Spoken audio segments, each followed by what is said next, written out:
Так, ассалам алейкум, добрый вечер, приветствую всех. Сегодня 20 апреля 2020 года. С вами снова я, Аслан Арцуев. Так, скажите, как видно, как слышно?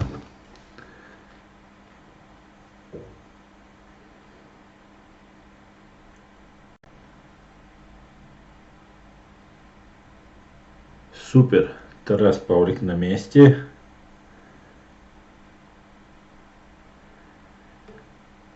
Здравствуй, видимость хорошая, звук и звук. Отлично, все отлично, он социал на месте. Так, ассаламу алейкум, хауми телефон, шахаусар хуай говорит. Приветствую всех, говорит, он социал с монгол азиат, за вывоз плачу километр 20 рублей. Так, о чем речь? Так, Ичкерия Лайф на месте. Машу алейкум салам, Ичкерия Лайф. Без эха. Ну, все отлично. Ну, теперь есть микрофон, и поэтому хорошо слышно. Так. О нефти речь, она бесплатна. Да, новости отличные сегодня. Массана, Дейли Салам Маршал, Ойлу алейкум ассалам. Михаил Барсук, приветствую. Всех приветствую, всех рад. Владимир Рабинович, шаломчик, говорит. Шаломчик, Владимир. Так, ну все в сборе, весь интернационал в сборе. В Осетии люди выходили. Да, я только что смотрел, там митинговать начинают. Но это только начало, Так что все будет Ичкерия, да, Алмула. Сразу начнем с того, что УНСОЦИАЛ-С нам сообщает. Добро пожаловать в чат. Не забывайте о конфиденциальности своих данных и соблюдайте принципы нашего сообщества. Соблюдайте, ставьте лайки, подписывайтесь на реалити. Пусть люди узнают правду. Всем рад. Сегодня хотел бы обсудить тему. Сегодня у нас будет Хусейн Исханов гость. Чуть попозже я его приглашу. И сегодня я хотел бы обсудить тему гибели Джохара Дудаева. Ну и вообще жизнь нашего первого президента, гибель нашего президента, ну и так далее. Завтра, 21 апреля 1996 года, русские фашисты вероломно, подло убили нашего президента. Вместе с ним погиб его охранник, получили несколько человек ранения. Также его жена была контужена. Благодаря оперативным действиям охранника она была спасена. Он ее столкнул в овраг, и так она осталась жива. Ну или без ранения. Давайте первое, что я хотел бы сегодня начать наш эфир, я бы хотел бы начать с одного из, у меня будет здесь отрезков коротких и не очень, по 2-3 минуты Джохара Дудаева выступления. Я бы хотел бы вам дать сейчас послушать одно выступление, и ему один эстонский журналист задает вопрос, сколько будет продолжаться война. Имеется в виду русско-чеченская война. И давайте с этого начнем. Сколько эта война будет длиться? Сейчас, одну минутку, я вам выведу на экран это все, что вы видите. Так, одну минутку.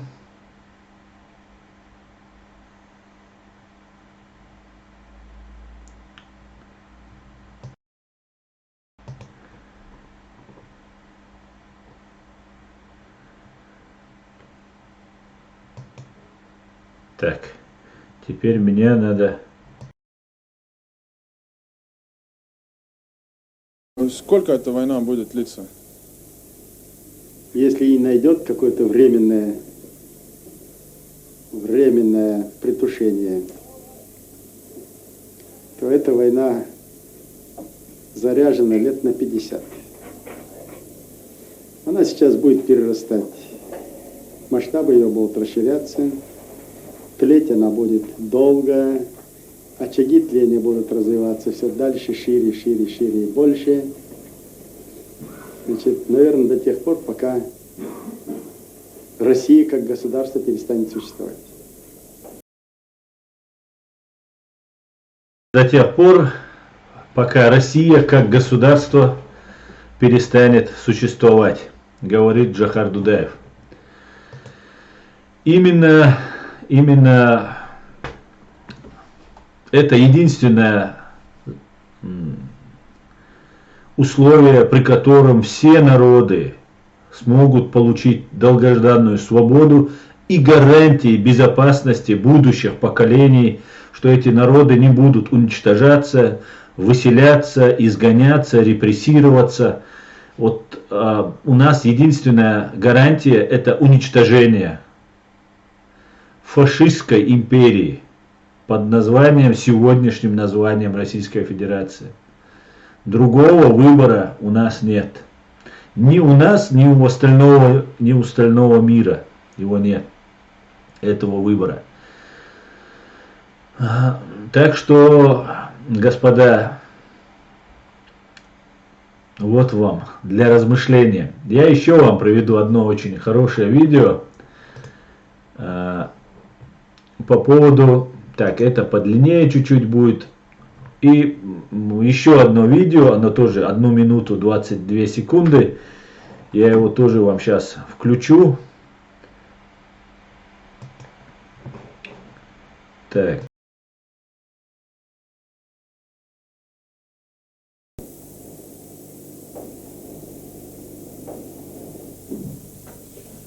Господин президент Чеченской Республики Ичкерия, можно вам со стороны эстонской киногруппы Exit Film задавать несколько вопросов?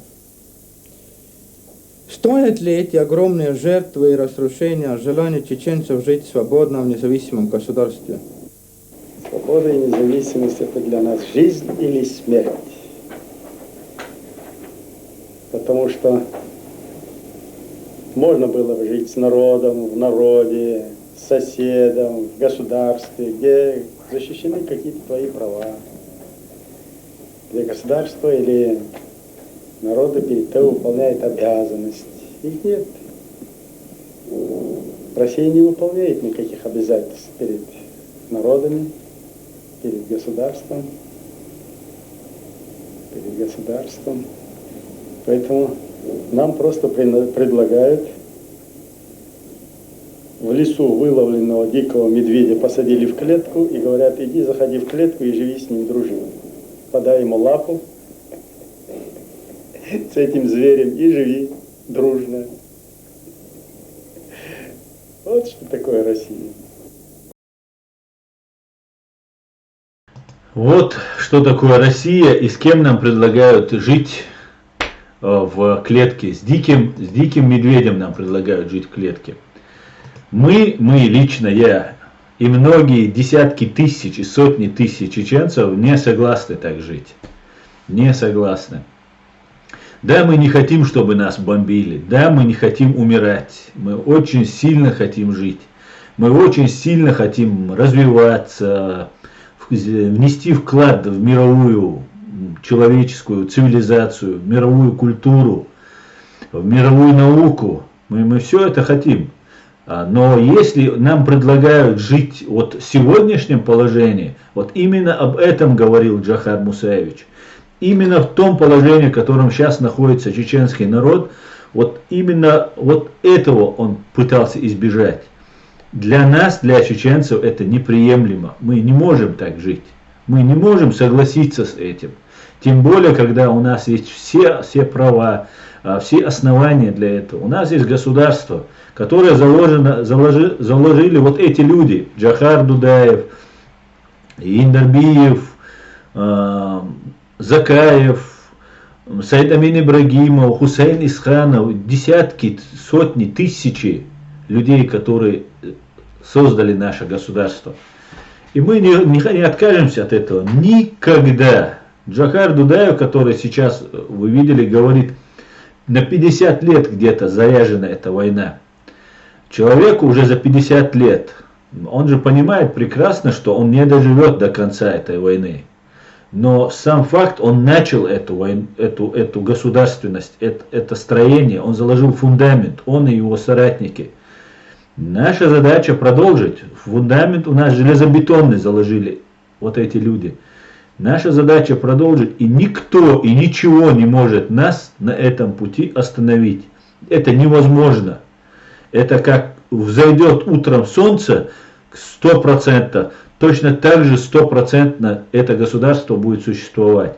И никто, никакие Путины, никакая ФСБ, никакие вонючие какие-то бичи не могут это остановить. Они могут убить. Они тоже смертны. Они боятся смерти больше, чем мы ее боимся.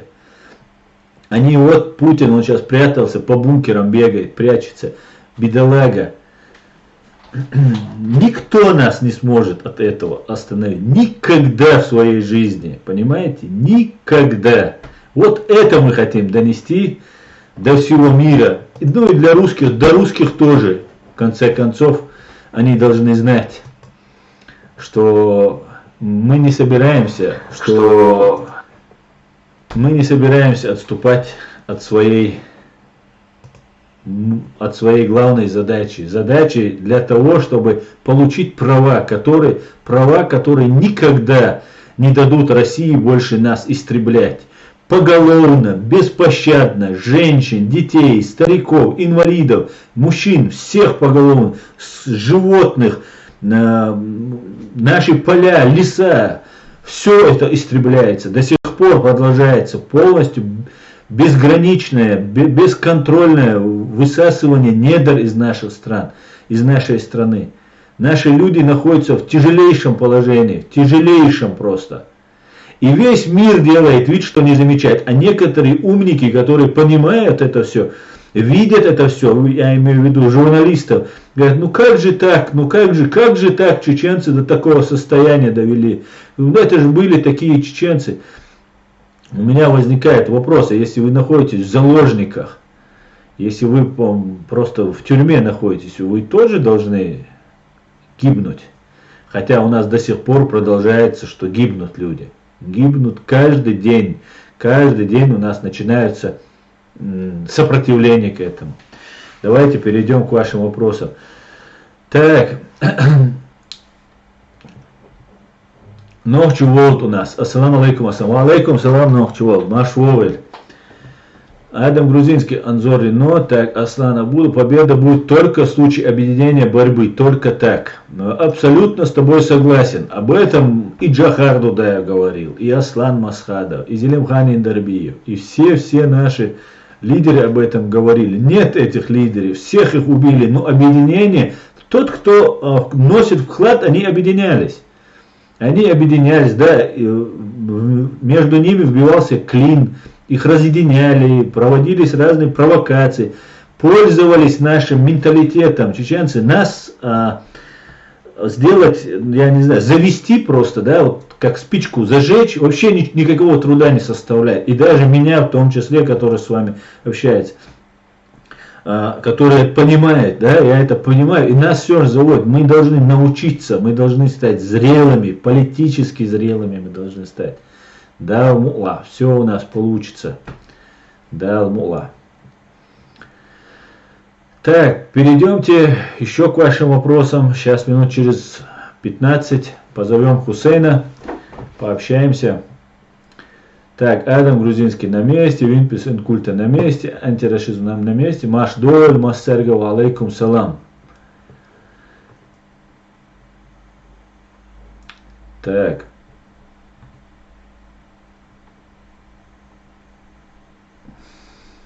Так, антирашизм. Ассаламу алейкум, аса. И остальные друзья и соратники. Салам Машал Дувежашку. Витаю друзей украинцев. Ва алейкум салам антирашизм. С Машвовой. Самый главный враг, говорит наш грузинский друг, с нечитаемым ником, это фашизм 21 века. Все остальное ерунда. Масоны, прививки или вирус, это придуманное Кремлем, чтобы оболванивать людей. Для их разобществования и чтобы не было консолидации людей. Да, совершенно верно. Казахстан, ассаламу алейкум, ва алейкум ассалам. Liberty Риот. Аслан Машвойль, ассаламу алейкум, всех приветствую. Аслан, как ты смотришь на то, что Навальный, скорее всего, займет место Путина? Ва алейкум салам. Для меня, знаете, Навальный это такой же фашист. Навальный абсолютнейший фашист. Меня кто-то тут называет там каким-то исламофобом, там, врагом мусульман, да, абсолютно ложный вывод, который обо мне там забрасывается. И при всем при этом человек, который я постоянно его подчеркиваю, что Навальный исламофоб и фашист, появляются люди, которые начинают говорить, было бы неплохо. Это такой же Путин. Путин является действующим сотрудником, да, или там уже в отставке, но в отставке не бывает там действующим сотрудником КГБ. Навальный может быть тоже действующий, но скорее всего, так как он был адвокатом, получал статус адвоката, хотя он, когда ему задавали вопрос, он нигде никогда не работал по уголовным делам, а именно для этого нужен статус адвоката, чтобы заниматься уголовными делами в России. Этот самый настоящий фашист. Такой же фашист есть у форума «Свободной России». Да, есть такой форум «Свободной России», он в Вильнюсе проходил как-то. И сейчас проходит, у них даже канал есть на YouTube. Самый настоящий фашист Даниил Константинов. Этот Даниил Константинов избран вот этими самыми честными и либеральными демократами России, там, в лице Каспарова там, и так далее. Эти люди избрали этого русского фашиста, который был неоднократно на русских маршах. А как они относятся, не русские националисты, просто русские, обычные русские, как относятся к чеченцам, кавказцам, к выходцам Средней Азии, я прекрасно знаю. Я прожил всю свою сознательную жизнь среди этих людей. И как относятся русские фашисты, даже уже говорить нет никакого смысла. И этот русский фашист, Даниил Константинов, у форума «Свободная Россия», у Каспаровского этого форума, занимается правозащитой. Он у них главный правозащитник. Был, по крайней мере, год назад. Вот что нужно знать о русских демократах, о русских оппозиционерах. Навальный это такой же, как Путин, такой же, как Ельцин. Он в принципе, как Ельцин, и предоставлен. Для этой ГБшной конторы он также был и Ельцин использован. Да? Ельцин ведь тоже был не с улицы человек. Ельцин был председателем Свердловской области. Коммунистической партии, там, Свердловской области, по-моему, так это называлось. И потом он как бы боролся за власть. И получалось, Горбачев-Гибнюк, против него боролся Гибнюк-Ельцин, но который был самым большим демократом, который поехал в Сенат США, скинул руки вверх и воскликнул: «Боже, храни Америку». Жириновский, которого партия ЛДПР, которая была организована перед перестройкой, перед развалом вот этой системы, перехода их с советской вот этой плановой экономики на мировую рыночную экономику. Они изменили свою идеологию, поменяли конституцию, все. Но суть фашизма, империализма русского не изменилась. И ведь Путин это же не один вот такой Путин такой плохой. Нет, это коллективный Путин, это русский народ. Можно назвать и российский народ, потому что в этот русский народ входят, есть и калмыки, и буряты, и украинцы, и евреи, и чеченцы, разные там есть люди. Но это какой-то, как сказал Борис Тамахин, это искусственный какой-то, не настоящее определение. Это русский фашизм, не российский. Самый настоящий русский фашизм, русский империализм. И Навальный это то же самое. Не тешьте себя, ни дагестанцы, ни ингуши, ни другие народы, которые первые будут страдать, которые страдали на протяжении десятилетий там, и столетий от этой России. Никакие Навальные не сделают вас лучше. Только освободившись, только став свободными, вы сможете сами обустраивать свою жизнь. Да, это не будет там великой империи, например, Дагестан или там Бурятия или Якутия. Нет, это не будет такой великой, но мы будем маленьким самодостаточным государством. Если это будет объединенный Кавказ, мы станем еще сильнее, у нас будет намного больше возможностей, у нас будет больше ресурсов для всего этого. И с нами будут больше людей считаться, больше стран, государств считаться, если из этого исходить. Вот Навальный это такая же ГБшная мразь, по-другому не назовешь. Это нацист, фашист, исламофоб. Вот что я могу сказать по Навальному. Для меня нет никакой разницы. Постпутинская Россия, которую возглавит Навальный, это для меня это ничего не решает. Они, выкачивая нашу нефть, Навальный прекрасно все это понимает. Человек ведь занимается политикой, занимается какими-то серьезными делами, выходит и хватит кормить Кавказ. Это Кавказ никто не кормит. Все недра с Кавказа забираются в Москву, и потом уже Москва решает, что дать. Налоги, недра, все собирается, уходит в Москву со всех регионов России. И потом Москва решает дать. Кто лучше попросит, кто лучше откат даст, кто поближе, там русские свои поближе, там дагестанцы, там чеченцы, ну сейчас в данном случае там для сокрытия своих преступлений, совершенных фашистской России, выделялись деньги. Конечно, выделялись за баснословные деньги, которые Степашин, глава счетной палаты, воровал, и Кадырову приходится до сих пор оставлять откаты. И так далее. Никто не даст нам жить спокойно. Вот к чему я хочу сказать. Мы не можем жить с этой Россией. Это страна, которая приведет нас к гибели. По факту она уже привела многие народы к гибели. Посмотрите на бурятов, посмотрите на якутов, на много других ямалов, ненцев, чукчей. Эти народы перестали, фактически потеряли идентичность. Это уже, извиняюсь, это уже русские. Да? И вот этот русский фашизм, он должен быть осужден. Юридически, документально закреплено, что это фашизм. Это идеология русского фашизма, этого коллективного Путина. Она должна быть осуждена. Пока так не произойдет, как только что говорил Джохар, и еще я вам сейчас покажу видео, где он говорит, этому не будет конца. Этому не будет конца.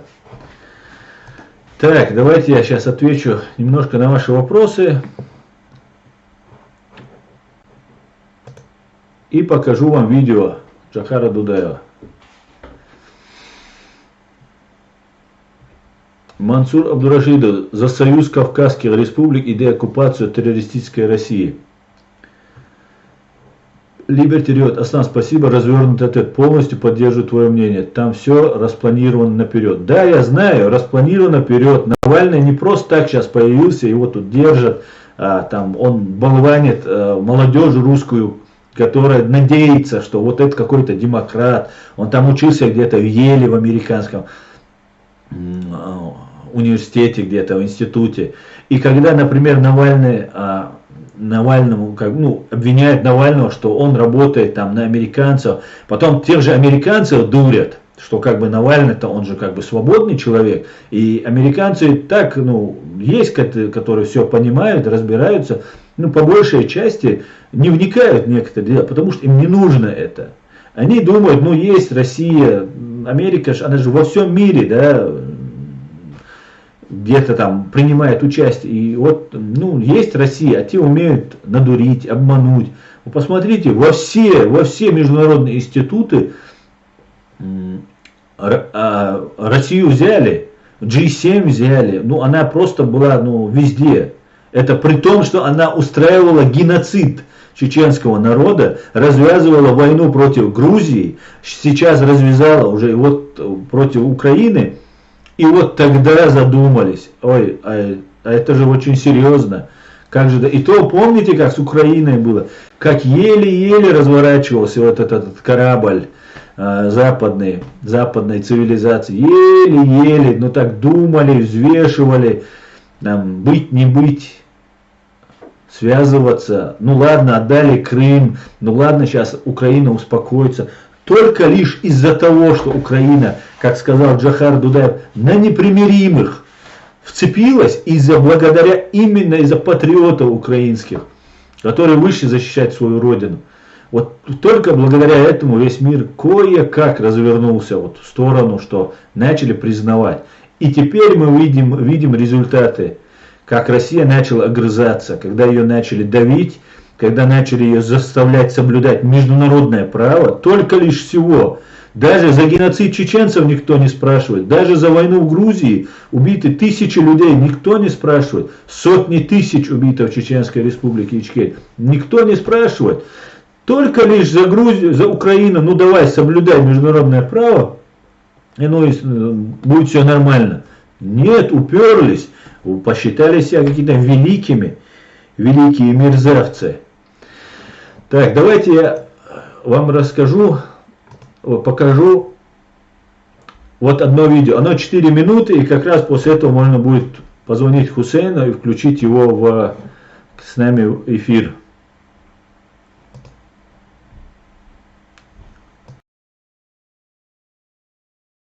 Конечно, планы в России были и аппетиты широкие, и раньше, но осеклись на Афганистане. Знаете, как в анекдоте муравей перевязанный идет, а кумарик спрашивает: что с тобой, Мурик, дорогой? Что случилось? Да, было дело. Хотел светлячка отведать, да на окурок нарвался. Вот так нарвались на Афганистан, и аппетиты немножко поубавились. А когда погорели на Афганистане, то решили изменить политику, привлечь Европу на свою сторону, идеологи и политики, и заигрывать с Европой, чтобы усилиться до Индийского океана, Ближнего Востока, Босфора, Красного моря, а потом шлепнуть и Европу. Афганистан, а потом и другие трудности, а потом еще теперь Ичкерия. Ичкерия поубавила немножко аппетиты, но не приостановила. В Крыму еще будет бойня. Украина еще схлестнется с Россией на непримиримых. Пока русизм существует, он никогда не откажется от своих амбиций. Вот сейчас вот славянская там под этой маркой хотят подмять, как и в прежние времена, опять Украину, Белоруссию, окрепнуть и там далее. Теперь с Россией никто и в союзе, в военном, не только в военном, и в экономическом, и в политическом, и даже в торговом отношении никто не хочет быть. Уж хорошо изучили. Сколько можно. Россия, по сути дела, рэкетер. Вот она угрозами, танками, армадами, выбивает себе деньги. Вот теперь грозится дать ядерную технологию Ирану. И если не, значит, цивилизованный мир не хочет этого, то давай мне деньги на восполнение этой прибыли. Вот рэкет, обыкновенный рэкет. Ну, Джохар Мусаевич, зачем надо было ради этих планов разваливать такую мощную армию? Значит, эта армия была единственным сдерживающим фактором авантюристов от политики. Преступную группировку нынешних политического руководства, прорвавшейся к власти. Эта армия могла поставить в любое время в строй любую политическую группировку. А теперь, когда этого фактора нет, и их задача была сломать эту армию советскую, сделать свою угодную для нынешнего режима и делать то, что она сегодня делает. И с этой армией, и со своими необузданными аппетитами. И в надежде, что реалистическое устрашение бывшего Советского Союза, его военной мощи сработает и дальше. Не сработает. Для того, чтобы такая машина сработала, надо иметь идею, государство легитимное, идеологию, политику внутреннюю, внешнюю, признаваемую, мотивы, стимул.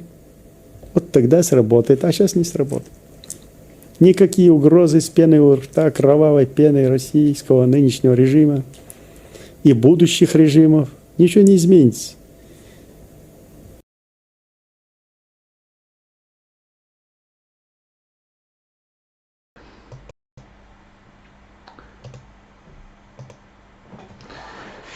Перейдемте, сейчас тогда перейдем к вашим вопросам и сейчас наберем Хусейну. Хусейн Исханов, когда погиб Джохар Дудаев, находился в плену в Лефортово, в Москве. И Хусейн Исханов, я попросил Сайдамина Ибрагимова тоже принять участие в среду на чеченском языке, если он мне пока еще не ответил, как мне Сайдами ответит, мы поговорим. Сайдами тоже очень знал до президентства, знал Джохара Дудаева. Ну вот, сделаем максимально, постараемся узнать о Джохаре Дудаеве, о его жизни, о смерти, о его президентстве. Ну, постараемся максимально узнать информацию. Сейчас я наберу Хусейну.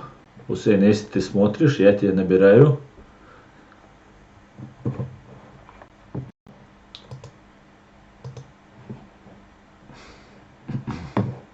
Сейчас, одну минутку.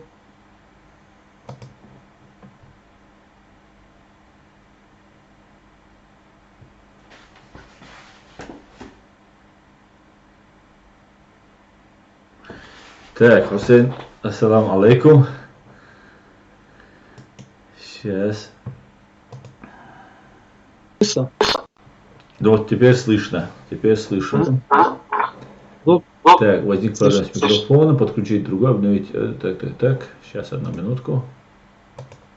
Ты меня слышишь? Так, что-то тут двойной звук какой-то. Ты, наверное, на экране на ютубе выключи звук. Как в прошлый раз, помнишь? Может быть, на YouTube. Сходи, как меня слышно? Мы будем...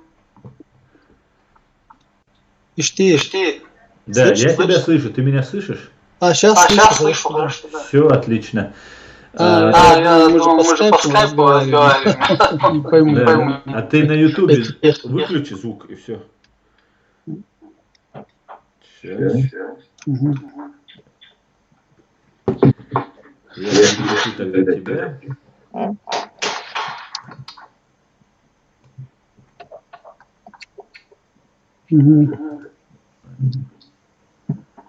Звук келш мы aslında. Yok.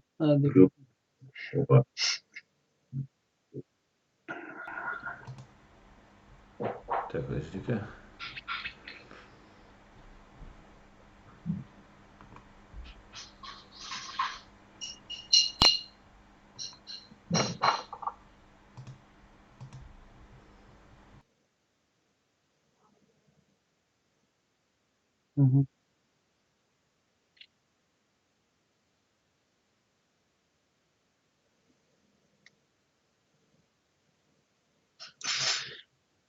Ассаламу алейкум, вежри, добрый вечер, дорогие друзья.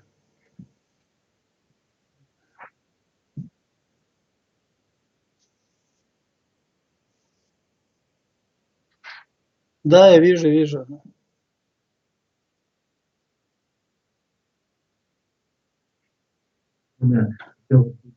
Вчера и завтра.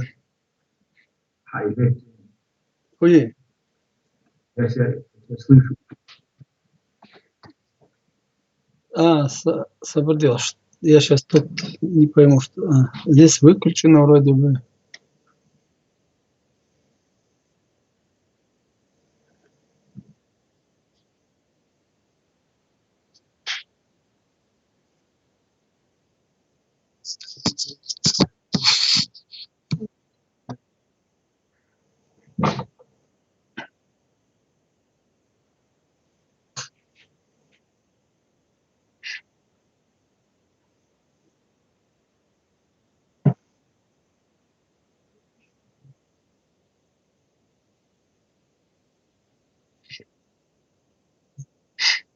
Но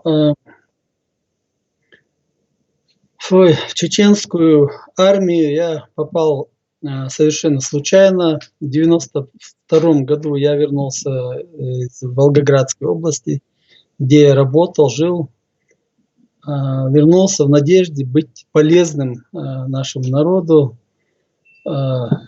Можно было там, конечно, продолжать работать, жить в Волгоградской области, но я вот с детства, как-то немножко по-другому видел мир, немножко по-другому смотрел на реальные вещи.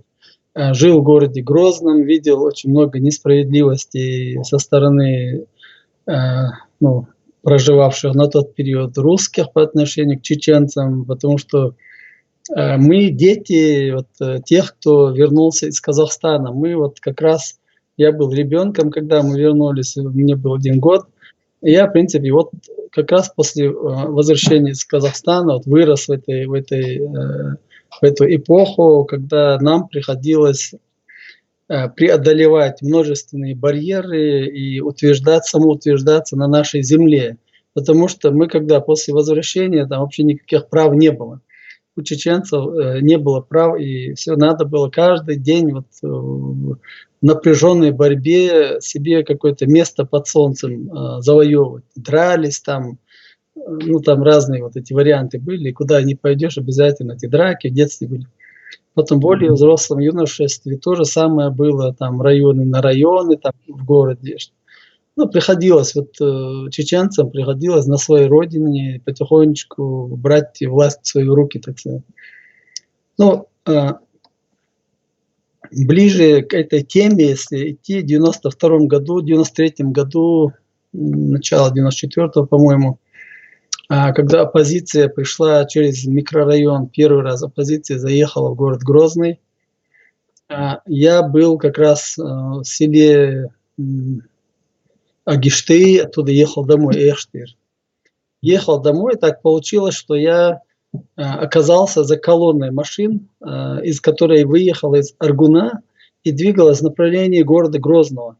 Что интересно, эти грузовые машины были, и там сидели люди в кузовах машин, в белых тюбетейках на голове, и там рядами, как солдаты бывают, сидят рядами. И, я думаю, наверное, на похороны, наверное, люди едут, там ни оружия, ничего нету, гражданской одежды все. И потом они повернули где в сторону Петропавловки, когда с Аргуна выезжаешь, дорога направо поворачивает, и эта колонна повернула в ту сторону. Я тогда подумал, наверное, это куда-то действительно на похороны, наверное, люди едут, собрались там пачками. Потом, когда я заехал в город Грозный и двигался к туннелю через минутку, и только я из этого туннеля только выехал, на машине мы ехали с хозяйкой, выехали, и впереди в 16-этажном доме прогремел взрыв. Позже выяснилось, что русский вертолет, который поддерживал, это, оказывается, колонна не на похороны шла, именно, оказывается, это оппозиционеры, хаджиевцы, там, Автурхановы, там, прочие гантемировцы, не знаю, кто они там были на тот период. Оружие, видимо, было на полу, там не было видно сверху оружия. И они, оказывается, шли на захват города Грозного, на захват свержения Жохара Дудаева, свержения власти. И когда я увидел этот взрыв перед собой, конечно, я один из первых подъехал туда, потому что я уже ехал в этом направлении.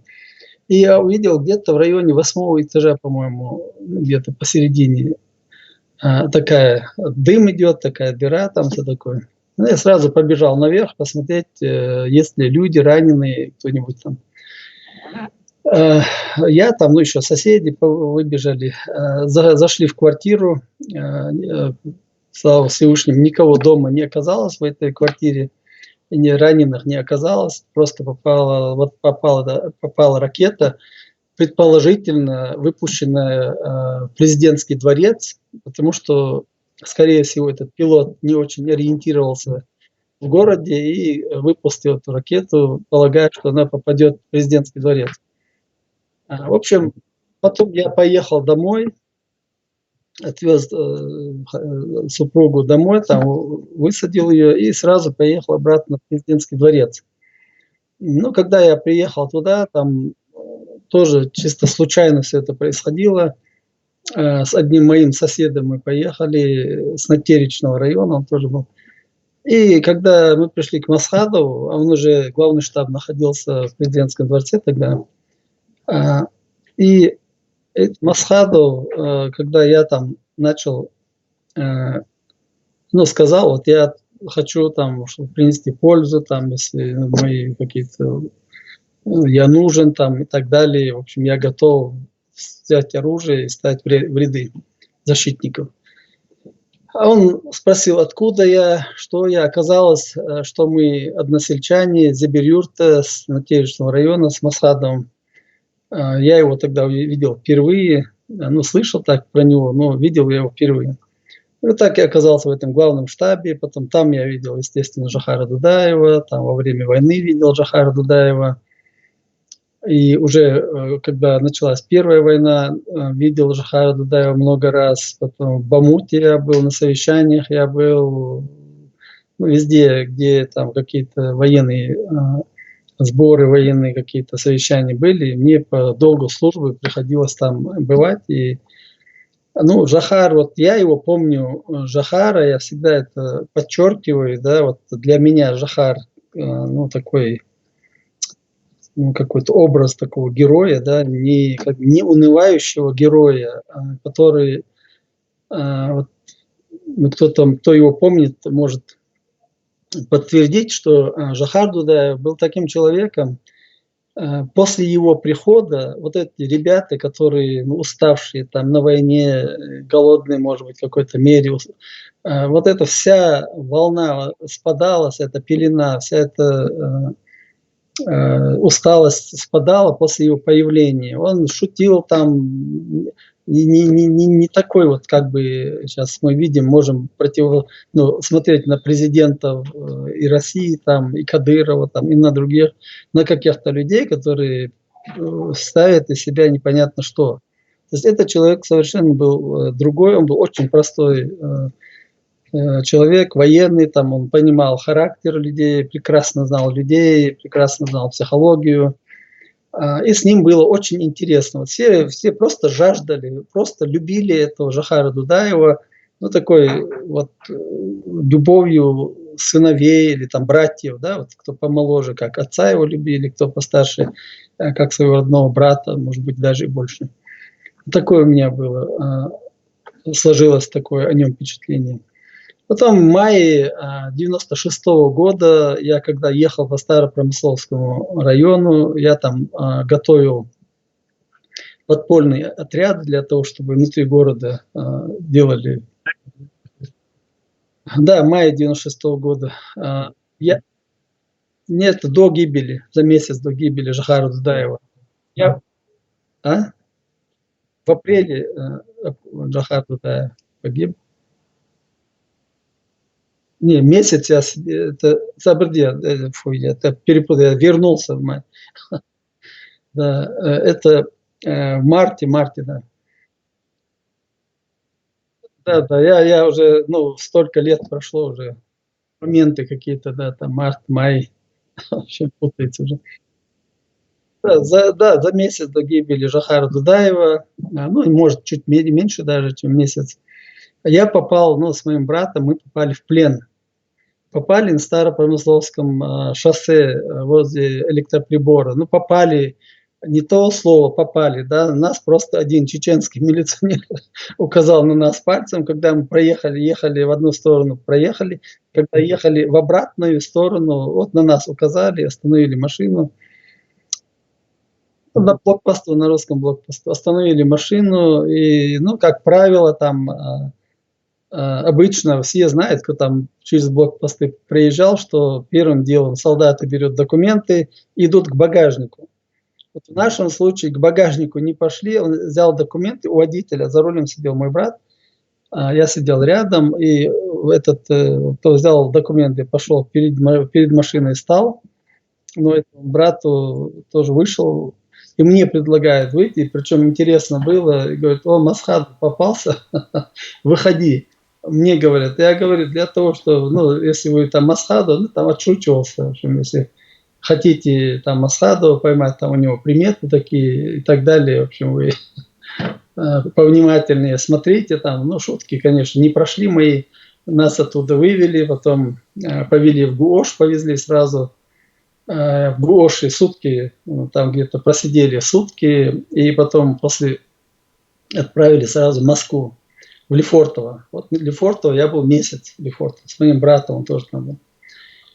Я просто хотел, пока я не забыл, да, вот именно в ГУОШе, когда был допрос, утром следователь вызвал на допрос, утром на ящиках просидел всю ночь, утром что интересно, до этого я был сопредседателем по разоружению, по сдаче оружия по Старопромысловскому району. Как раз в период переговоров и после покушения на Романова, да, после как бы, ну, это неудачного, ну, удачного даже, не почему, да, очень удачного покушения на Романова. Вот переговоры, когда прекратились, а я был сопредседателем вот именно по Старопромысловскому району. Такой казус получился. И попал, я туда попадаю в плен, и вроде бы знакомые офицеры, с которыми я вчера буквально, да, в комендатуре там сидел. Но все равно, да, на переговорах. Ну, отправили, ну, конечно, не знали, что это я, там, что я себя представляю, все такое, уже информация была достаточно. И утром, главное, что вот я хочу чеченцам просто объяснить, да, как русские относятся к нам. Вот утром, когда следователь сидит, ну, белый такой, с белой кожей, москвич или из Ленинграда, Петербурга, откуда-то сразу видно, что без загара.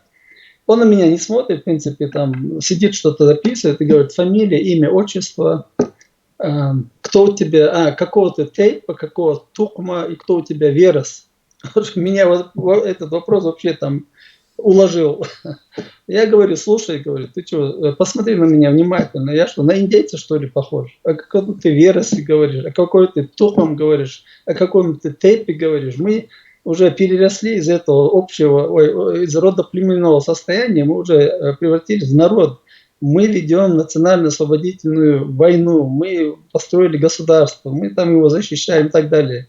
Ну, там я ему нагнал целую кучу, он так глазами лупает, сидит, говорит, в конце, говорит: ты что, у них идеолог, что ли?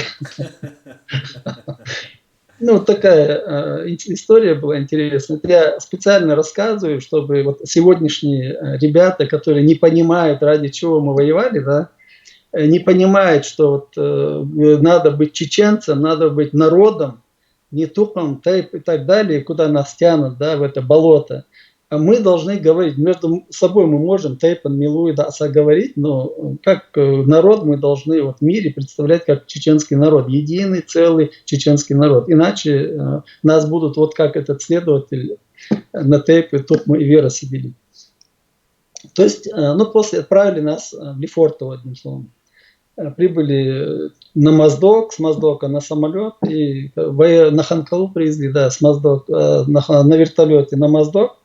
С Моздока на каком-то там полувоенном, военно-транспортный самолет, большой такой военно-транспортный самолет, это я прекрасно помню. На голове у нас маски и руки в наручниках, сопровождающие нас ведут. И полный, битком забитый ранеными, там, вот этот самолет, здоровый самолет такой транспортный, да, и на носилках там везде, там вот эти вот раненые, там ампутированные, не ампутированные, отпускники, в общем, весь этот сброд российской армии и летит в Москву. Вот мы там среди вот этого сброда. Ну, я там этому своему сопровождающему говорю: слушай, вот эту маску можешь с головы убрать, что ты ее там напялил на меня?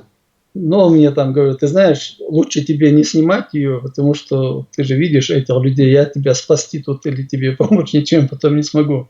То есть если они увидят, что ты чеченец, да, то могут типа там растерзать в этом плане. Ну, я так подумал, что да, наверное, лучше в маске посидеть. А потом вот гибели, ну, я так немножко это как рассказываю, как какое-то приключение, но это не было, конечно, на тот период никаким приключением.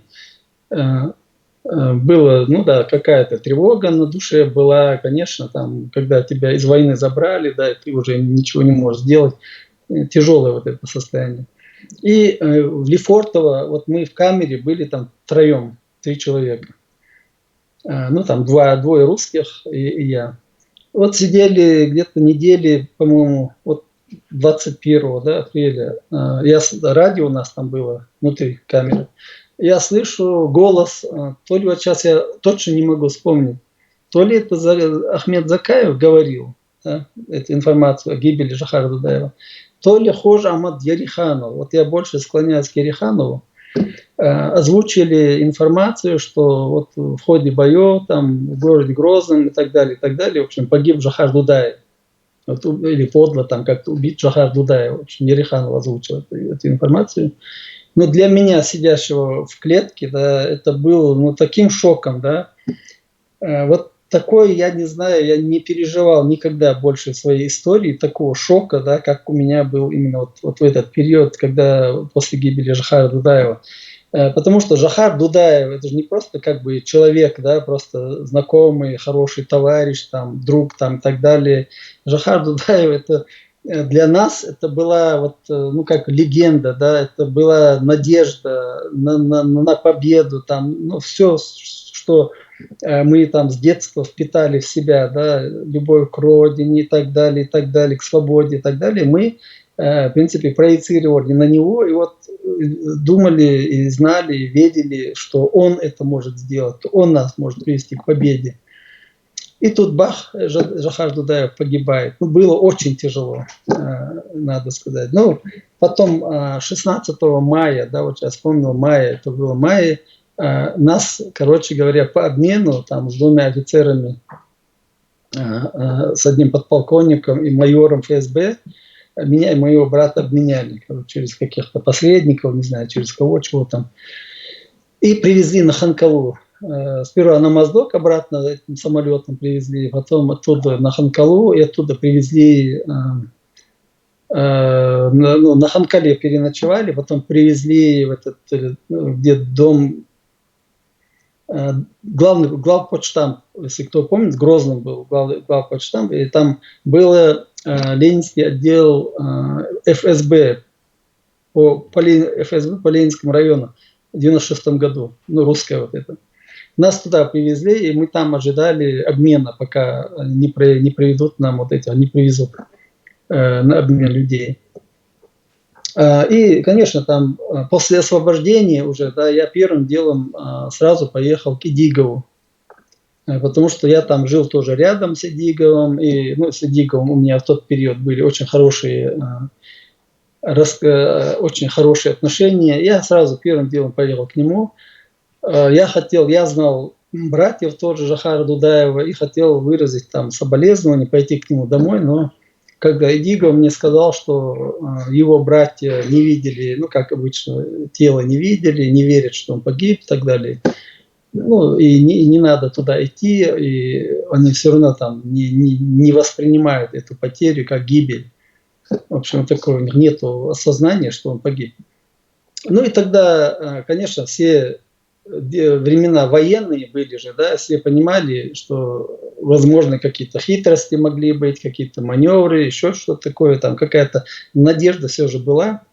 Ну, я, конечно, верил Яриханову, там, верил другим людям, которые просто так не говорили бы в эфире такие вещи. И Идигов все равно меня не убедил, конечно. Я с каким-то другим знакомым поехал к брату Жохара Дудаева, выразил соболезнования. И вот примерно потом без Жохара началась дальше уже исполняющим обязанности президента назначили, ну, ГКО назначила Яндарбиева, исполняющего обязанности, вернее, вице-президент Яндарбиев стал исполнять обязанности президента Чеченской Республики Ичкерия, и уже как главнокомандующий, и начальник главного штаба Аслан Масхадов, ну, естественно, продолжил свой славный боевой путь. И ряд успешных операций, которые под командованием Масхадова было проведено, под его, не то чтобы командованием, под его разработанными планами и так далее. Ну, наша армия сумела вот 6 августа, ну, до 8 марта в начале войти в город. Это было плановые такие мероприятия для того, чтобы взаимодействие подразделений там немножко как бы проработать эту систему из разных подразделений, чтобы они могли взаимодействовать и могли сделать разведку там в городе. И после 3-дневного пребывания в Грозном, после 8 марта, уже 6 августа, снова наши вооруженные силы мелкими группами тайно вошли в город Грозный, и потом оказалась вот эта славная победа, которую мы фактически... У меня один вопрос. Вот 8 марта или 6 марта была первая операция по захвату Грозного, да? Да. Тогда еще Джохар был жив. Потом уже 6, ну, тогда это называлось генеральной репетицией, так называли ее. И 6 августа тогда уже наши бойцы зашли в Грозный, тогда еще Грозный, и уже провели полную операцию по принуждению к миру, так называемую, русских фашистов. И вот я хотел бы уточнить момент. Дудаев, наверное, эту операцию еще в августе, когда вы туда заходили в первый раз, это под его руководством все это же, правильно? Масхадов, они вместе разрабатывали эту операцию. Нет, здесь надо просто вот немножко понимать, мы не хотим не умолить ничью роль, да, в этом деле, ни Дудаева, ни Масхадова, здесь просто сам Джохар Дудаев был политическим, хоть он был главнокомандующим, естественно, и политической большой фигурой, да, которую мы должны были и охранять, и уберегать, да, от всего плохого. Аслан Масхадов был военный, был начальником главного штаба, который непосредственно разрабатывал операции и командовал всеми боевыми вот этими операциями. Здесь никаких разночтений, разногласий нету. Конечно, это все было согласовывалось, естественно, без главнокомандующего никак не может быть. Просто мы, вот, чеченцы, да, немножко как бы передергиваем, да, какие-то вещи. Ведь у каждого свои функции, и вот мы пытаемся там одному большую роль приписать, другому меньшую роль. Ну вот в военном плане, да, вот этими вооруженными силами, реальными вооруженными силами, конечно, командовал в основном Масхадов, да. Но, к сожалению, вот один период у нас был, когда эти вооруженные силы были поделены, да, по Тагинской как бы трассе. С правой стороны оказались люди, которые Юго-Западный фронт там, и так далее, кто был с Джохаром Дудаевым. Там, конечно, и Закаев Ахмед, там Далхан Хажаев, там Гилаев Руслан, все, многие оказались с этой стороны, и они, конечно, автономно тоже там работали, автономно делали какие-то операции, воевали и так далее. Это было как Гойстях, там Гойской, там и так далее, много таких боев серьезно, да, которые, и, кстати, тоже, вот я был там, в этом Гойском, я туда приезжал, и все меня там видели, кто знает, кто командовал этими делами, то есть всегда через меня шла вот эта вот связь главного штаба со всеми подразделениями, и все эти командиры, с которыми, ну, там, того времени командирами, конечно, я со всеми был знаком, там очень хорошие отношения. Эти отношения у меня всегда сохранялись, вплоть до сегодняшнего дня тоже, кто живой остался, я, конечно, с ними в хороших отношениях и остался. Но просто вот, когда вот эти серьезные военные операции, да, например, вот когда 8 марта мы заходили, я месяц жил вот, как представитель главного штаба, я Мумади Сайдаев, да, Гячтуэл, его тоже уже нету. Вот он был начальником оперативного управления, и в эту войну был начальником оперативного управления, и во вторую, ой, первую тоже. Но он был как бы одним из заместителей Гилаева, и мы в этом Гойском готовили эту операцию, получали из города Грозного разведданные, которые мы там, наши люди работали. Я там тоже ездил туда, в город Грозный, специально. Там милиционеры были знакомые. Ну, через многих людей мы добывали карты, добывали информацию, добывали расположение блокпостов, проход, дорога, смены караула. Ну, все вот эти военные вещи, которые нужно, необходимо для того, чтобы получить успех какой-то. Вот на основании полученных вот этих данных, на основании того, что мы там разработали, Масхадов это специально поручил Гилаеву, вот эту операцию первую, командовал этой операцией Гилаев, 8 марта, мартовской операции. Ну, для того, чтобы, вот я как вначале сказал, взаимодействие было, потому что юго-западный фронт, который был вот Жахар Дудаев, и та сторона, где мы были, да, в сторону Нажаюртовского района, вот, на стороне Атаги и дальше за Атагами, то есть у нас не было такой вот четкой связи, ну, такой контакта, потому что большой разрыв был, и уже русские там стояли в середине. И нам приходилось то ли по рации, то ли вот я как посыльный там бегал туда-сюда.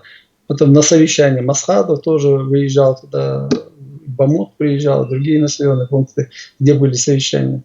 То есть мы там вот так вели эту работу, но все время как бы взаимодействие. У нас там некоторые пытаются, вот, какие-то разногласия были, там что-то такое, какой-то в клин бить и так далее.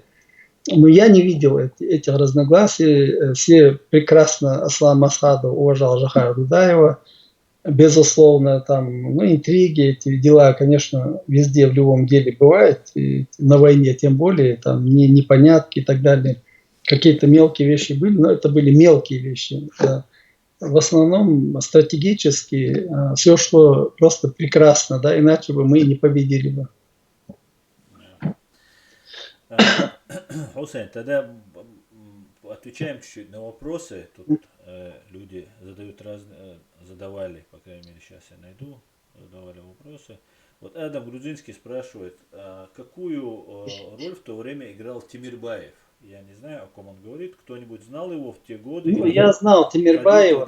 Тимирбаев был, никакую он роль не играл. Он там бегал с этой камерой. Однажды он у меня взял камеру, нашу главного штаба камеру, когда заходили в город Грозный. Потом я там никак не мог ее забрать у него. Ну, такой вот. А потом, ну, он как оператор там ходил, обычно таких операторов было много, там журналистов было много, именно чеченских, да, которые брали камеру, называли себя журналистами или каким-то таким делом. Вот он работал. Потом этот Тимирбаев уже после войны каким-то образом, ну, каких-то, видимо, контакты там какие-то, не знаю, я вот, это, честно говоря, эту уже ситуацию плохо знаю, каким образом он попал на канал, президентский канал, да, такой был президентский канал, и он его вел, вот этот Тимирбаев. Тиркибаев, если это о нем речь идет. Тиркибаев, по-моему, и ты говоришь о Тиркибаеве, да. Тут да. Пишет Тимирбаеве. Адам Грузинский, уточни, о ком ты говоришь.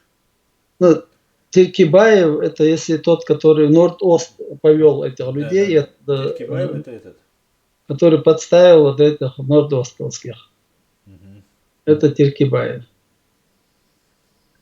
Вот у леди 1974 просьба к тебе, Хусейн, все изложить в письменной форме. А я бы посоветовал леди, если бы хорошо было бы, если бы вот вы с его слов записали бы это, потому что...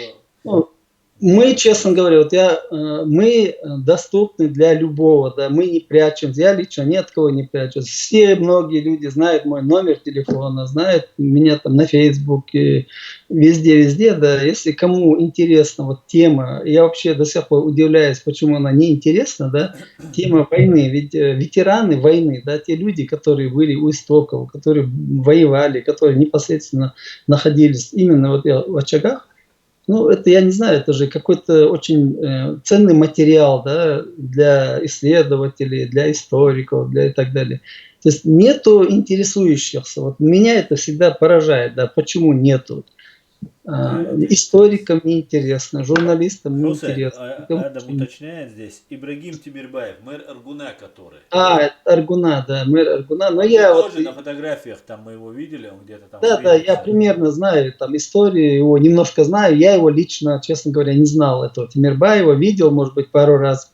Но лично я с ним никогда, ни при каких обстоятельствах, каких-то вот делах там не участвовал. Но вот он пишет, входил в группу Лобазанова.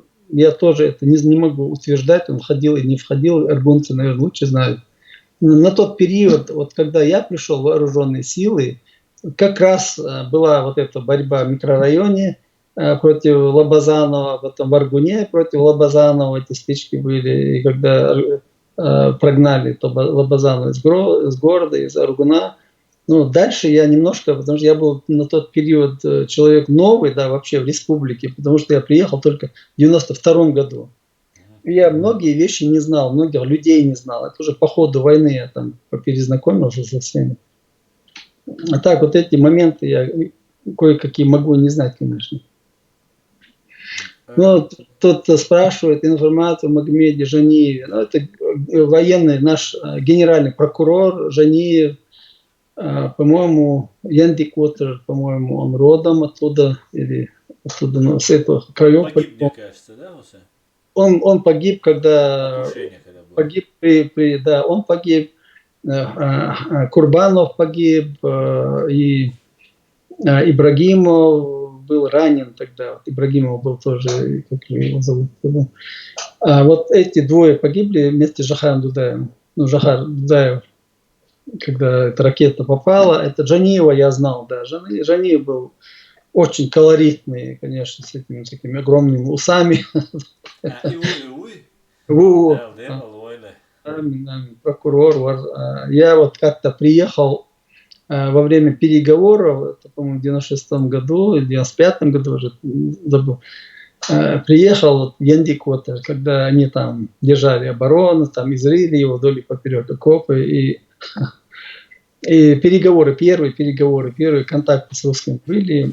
И тоже я когда приехал, с ними встречался тогда и посоветовал им, ну там даже как бы содействовал, да, войти в контакт с этими, кто противоборствовал им, потому что вот период вот этого маленькой передышки можно было получить огромную пользу от русских. Можно было получить как информацию хорошую, да, любого рода, потому что, ты знаешь, там Ваня там чуть выпьет, да, и все у него.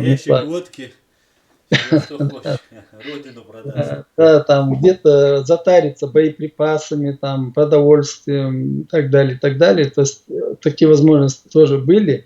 Надо сказать, что мы не выпускали, у нас не было ни заводов, ни фабрик, ничего абсолютно, да.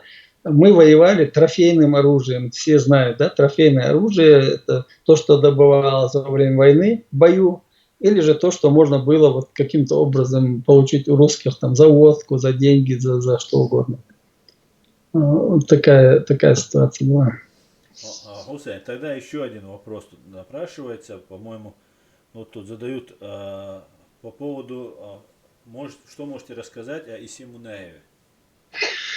Ну, Иса Мунаева я с первого войны, с первого дня, ну как, не дня, но первого месяца, так сказать, войны я лично его знал. Иса Мунаев один из храбрейших командиров того времени. Вот он первую войну, где Чирью цемзавод, первый его, когда он немножко стал как бы популярный, известный, они обороняли цемзавод, и там немножко его имя как бы сверкануло, где-то стало немножко как бы на слуху имя. И так всю войну он очень хорошо провел во время переговоров, он был в Заводском районе начальником отдела, внутренний отдел, и тоже во время переговоров был в городе Грозном. ну, там тоже взаимосвязывался с этими русскими, там вытаскивал наших ребят в тот период еще, да, когда кого-то во время переговоров бывали случаи, когда русские захватывали людей. Вот помогал освобождать этих людей. Потом после войны он снова стал начальником отдела заводского района. В общем, я вот, насколько знаю, эту войну тоже я его видел, в Чильюрте видел, на войне видел, много раз видел. Ну, такой вот харизматичный, такой смелый, думающий командир был. Да, Лазат был, да, это.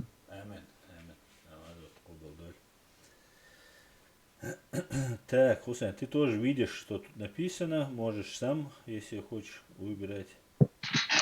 Хусейн, скажи, как ты первый раз увидел Джохара? Вот я тебе вначале задал вопрос, когда ты его первый раз? Ну, Джохара, конечно, я вначале видел только на митингах. На митингах ты его еще увидел? Да, ну еще я когда еще не попал в эту военную структуру, да, тогда же были на площади перед президентским дворцем митинги, я там тоже участвовал в этих митингах, ночевал там, сидел, в общем, как и все другие граждане, кто сопереживал вот эти события того времени, да. Там я видел, как Джохар шел, как он говорил, там мне это нравилось здорово. Там были, когда выборы, я пошел голосовать, за него голосовал и так далее.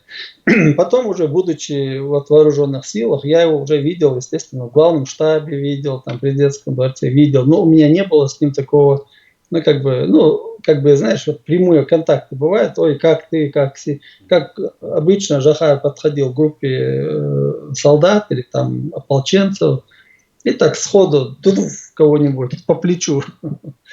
И так ха-ха-ха смеется, и если человек там, собьет он его, да, вот он говорит, ну что ты так не крепко стоишь на ногах. Вот такой интересный прием был. И все, естественно, да, вдохновляло всех, там все начинали шутить, там все такое. Уже, ну так серьезно, я в Аргуне, когда у нас был главный штаб, ночью Джохар приехал в главный штаб в Аргуне. Там такой интересный момент был, вообще до сих пор помню. Не было Масхадова, как раз Масхадов куда-то уехал. Но я был в главном штабе, и был полковник Таймасханов. Был начальник центрального командного пункта. Да, тоже я слышал, что он жил в последнее время в Украине, там умер. Вот этот полковник Таймасханов, он тоже такой статный, такой как бы настоящий полковник, да, из этой советской армии, такой подтянутый, в попах и такой. Ну, с Джохаром они на «ты», там, в хороших отношениях. И мы в штабе сидим, штаб находился как раз в Аргуне, если кто помнит, там был завод «Красный молот», филиал завода «Красный молот» в Аргуне, возле Мискирюрта. И вот у нас там был штаб. И Джохар, мы сидим на кухне, там стол такой стоит, ну мы с Таймасхановым как бы с одной стороны стола, за столом сидим, чай пьем, там другие, и рубати там, кстати говоря, тоже с нами. Джохар с этой стороны сидит, и оказывается, Джохаром был Радуев Салман. Ну, тогда Радуев, Салманов, все же слышали про него. Радуев, но только видеть никто не видел. И я в том числе тоже. Хотя я несколько раз в Гудермес ездил с проверками, там, с разными этими делами, готовности к войне и так далее. Ездил, но я его не застал ни разу. И вот уже про него разные разговоры шли тогда, не очень лестные, там, порой, да, такие. И вот сидим за столом, и Таймасханов говорит: Джохар, хажампо. И Радуев бьёхом до сенца йока хайнюхает. А тот сидит сзади. А мы не знаем его. Джохар, так неудобно. А ты там был, что он тебе даст? Ну что хочешь его? Юга так, сажим камел, дин, его, Джохар, и Радуев бьёхом до сенца йока хайнюхает. Момент. Потом уже где-то, ну, мы так и не поняли, что это Радуев, там с ним абсолютно понятия нету. Потом мы перешли уже в наш кабинет, ну тогда поглубже в кабинет ушли, уже троем сидим за столом, уже 3 часа ночи где-то. Я говорю: Джохар, может быть, отдохнешь немного, там, час-полтора. Ханма и Алиевой, типа это, ну, Аслан все равно это не приедет уже, не должен был он приехать. И опять это Таймасану, Жахар, что ты это уродил? Короче, ой, мачо хочу, он, что там, и Жахар. Ну, такой интересный, в общем, такой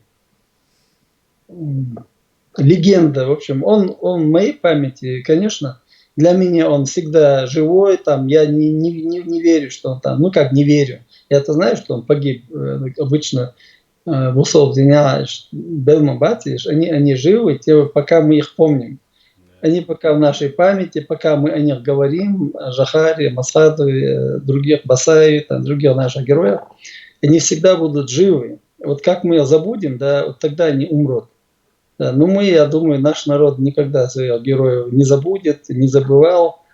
И мы не позволим, вот наше поколение не должно позволить, чтобы забыли. Мы должны все время напоминать об этом подрастающему поколению, для того, чтобы их в очередной раз, да, Россия не обманула там, пряниками и всякими сказками, не убаюкивала.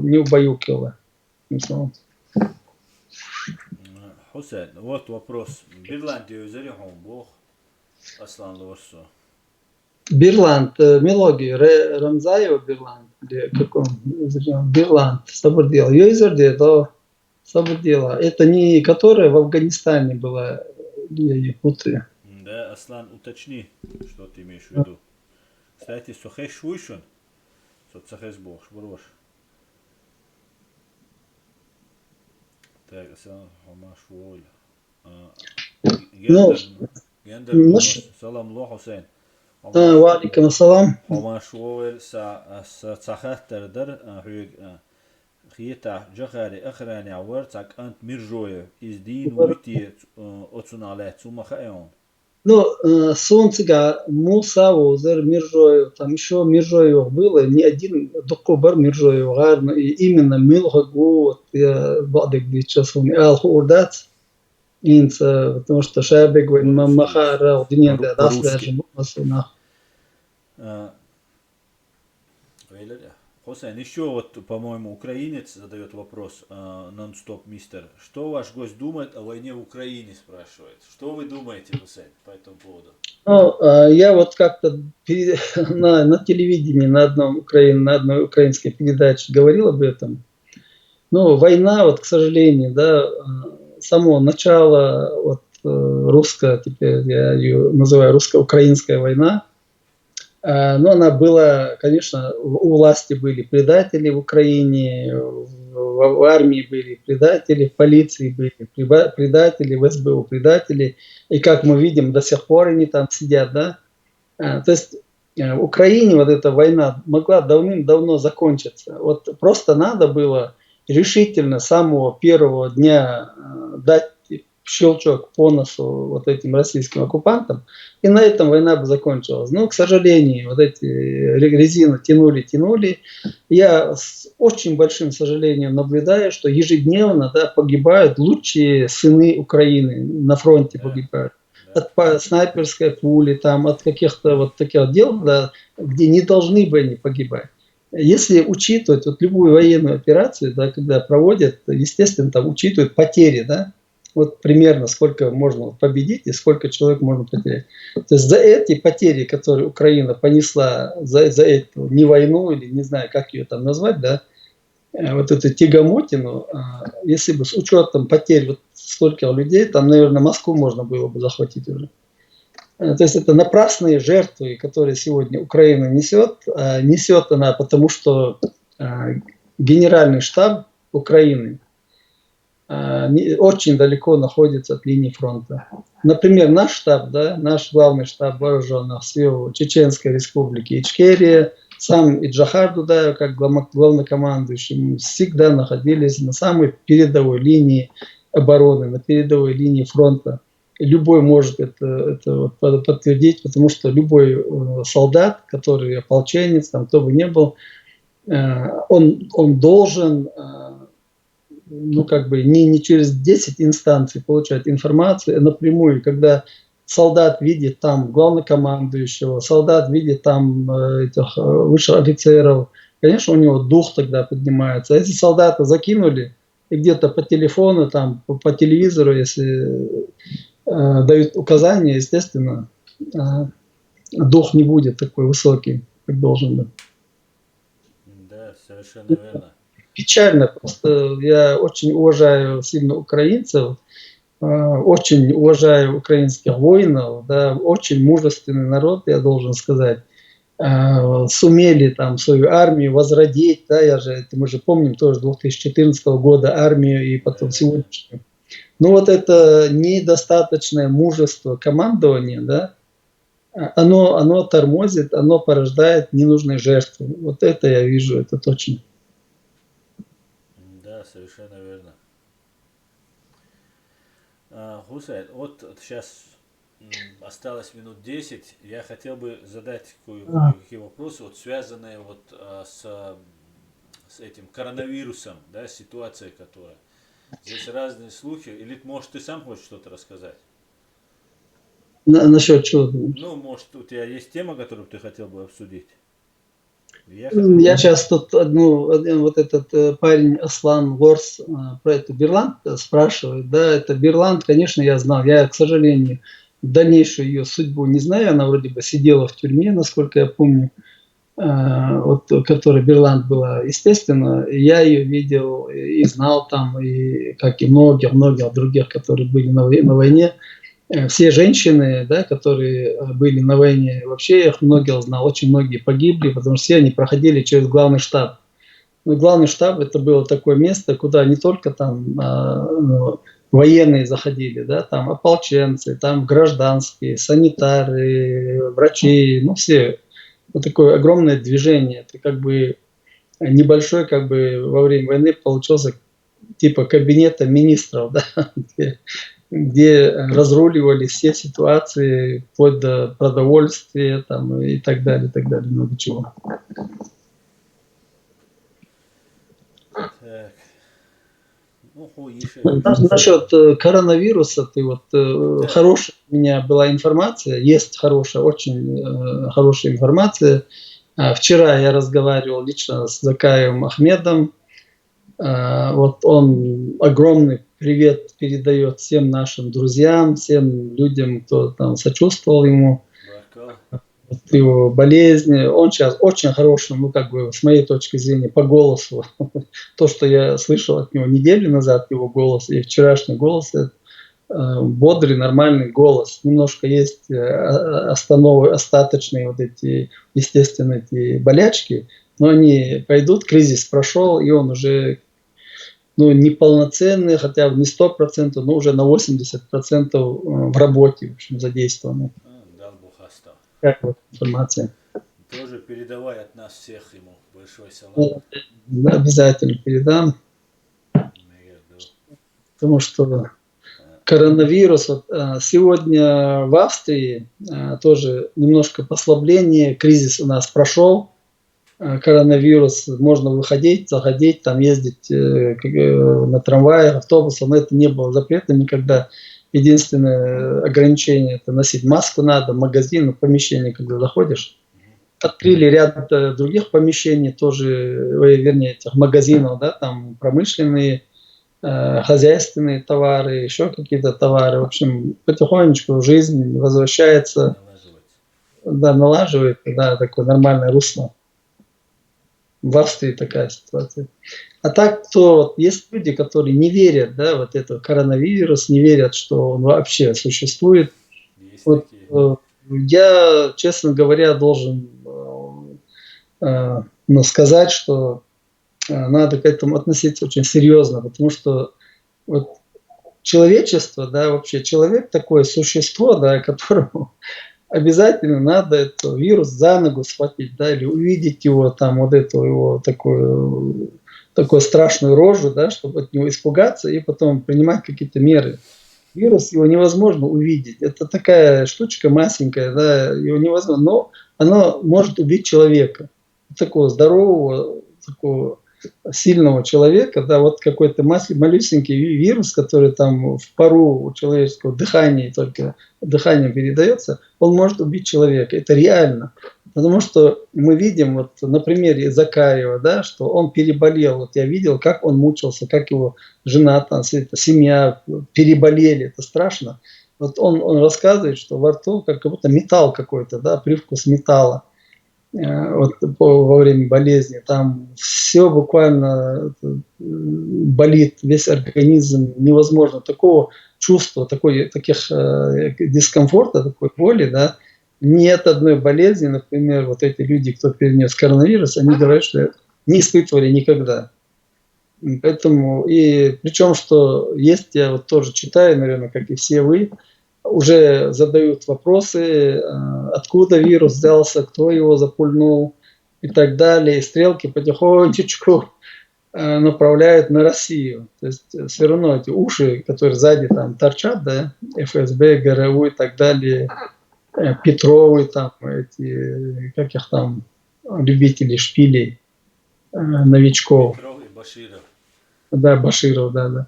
Вот это реально, я тоже склоняюсь к тому, что вот эту вот гадость могли распространить как напоминание миру, что, как Путин однажды заявил, буквально недавно, да, если в этом мире нет России, зачем нам такой мир?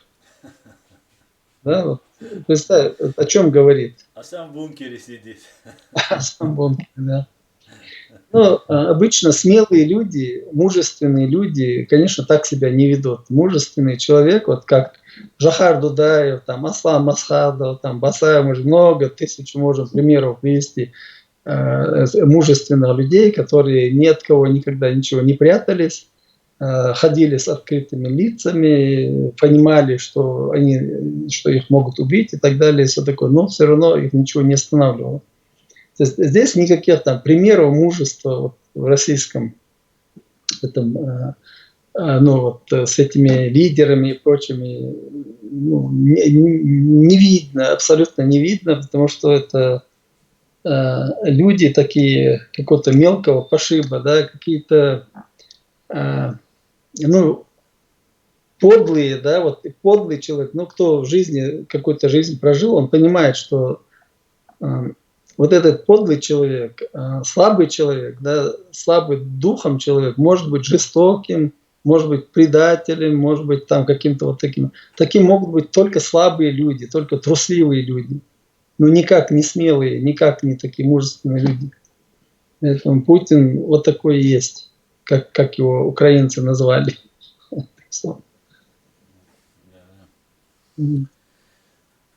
Хусейн, вот тоже очень хорошая новость, которую сегодня сообщают. Нефть упала. Вообще за всю историю она никогда не стоила, даже когда доллар был такой потяжелее, чем сейчас он, да, в 91-92 годах там 12, 8, 10 стоила. Сегодня она стоит 7,85. Ну, это ВТИ называется такая нефть. Это даже не Юралс. Юралс чуть-чуть подороже, конечно, которую Россия продает. Но при всем при этом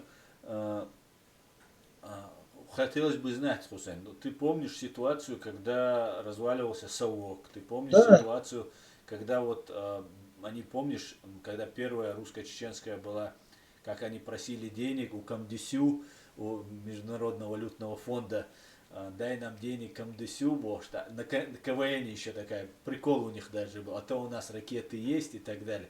Теперь у них вирус есть. Как ты думаешь, по какому сценарию может пойти ситуация? Будут ли русские сопротивляться, или это будет такой беспорядочный, голодный бунт, который друг друга будут просто там пожирать и мочить?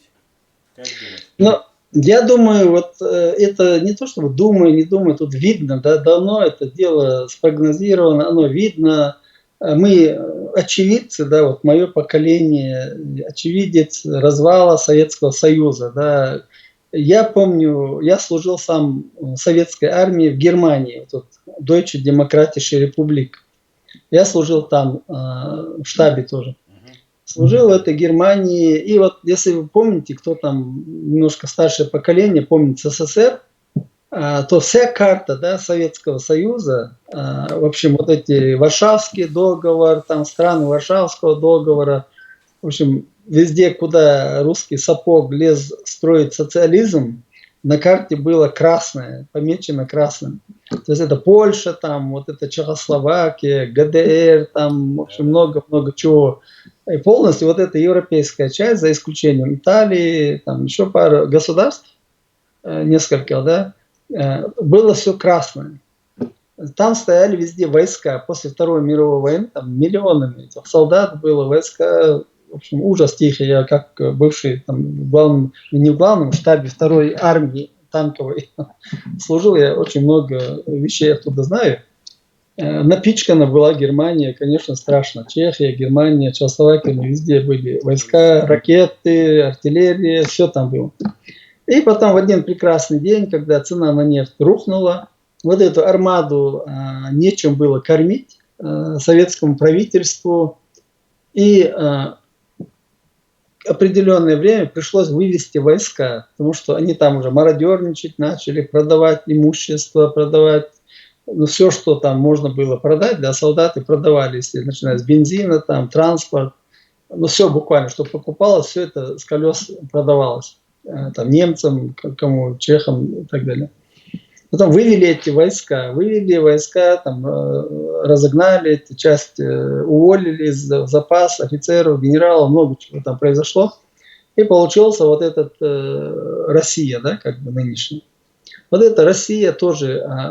Почему это произошло? Советский Союз все время бряцал оружием. Вот мы помним там эти кризис, Карибский кризис, такой кризис, то в Афганистан полезли воевать, то еще куда-то. То есть это все время бряцание оружием, естественно, Западу надоело. Да, они потом искусственным путем взяли, как сегодня, раз, снизили цены на нефть. Я вот не помню, сейчас $27, что ли, в то время цена, или еще меньше, по-моему, упала цена на нефть. И бюджет Советского Союза, как и нынешней России, да, буквально держался только на этой нефти, на продаже нефти. Ничего толкового производить Россия никогда не умела, конкурентоспособного, как мы знаем, ни автомобилей, там, ни самолетов, ни вертолетов, ни механизмов каких-то, да, там, станков и так далее, промышленность, ничего нету конкурентоспособного. Поэтому единственная валюта это была нефть. Сегодня та же самая ситуация. В России ничего не производится абсолютно, и цена на нефть упала. Теперь вот эти содержания армии, да, вооруженных сил, вот я вчера читал буквально, что только одной национальной гвардии, Росгвардии, 450 или 430 тысяч человек. Это больше, чем армия даже. Да? Это просто ужас. Этих дармоедов же надо чем-то кормить. Да? Люди, которых они сейчас дубинками бьют, эти люди тоже могут, конечно, терпеть там раз, два, три, 10, 20, но потом когда-то терпению приходит конец. Как у русских, как правило, да, это все связано с животом, желудком, да, если там вот этот голодный человек, там, я даже помню, вот Советский Союз, эти шахтеры вышли, первые шахтеры, касками в Москве забастовки делали, касками об асфальт стучали, бунтовали, как у Салтыкова-Щедрина, знали, что бунтовали на коленях.